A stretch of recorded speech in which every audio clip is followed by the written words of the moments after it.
আসসালামু আলাইকুম। আজকে আমরা কথা বলবো গিজার মেশিন বসানো নিয়ে।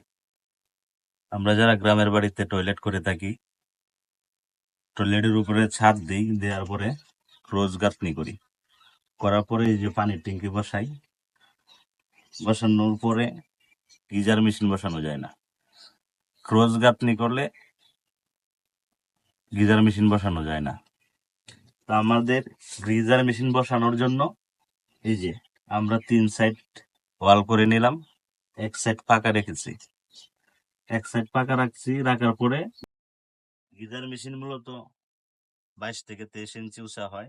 আমাদের এটা পুরাপুরি 2.5 ফিট উঁচা। ভিতরে গিজার মেশিন বসায় দেওয়ার পরে আমরা চাইলে এদিক দিয়া দরজা দিয়ে দেব। আর এই যে আমাদের গিজার মেশিনের কারেন্টের লাইন, তো আপনারা চাইলেও এরকমটা করতে পারেন। যাদের বাড়িতে বৃদ্ধ বাবা মা আছে, শীতকালে গরম পানির প্রয়োজন, তারা চাইলে আমাদের মতো করে নিতে পারেন। আশা করি কথাটা আমি বুঝাইতে পারছি।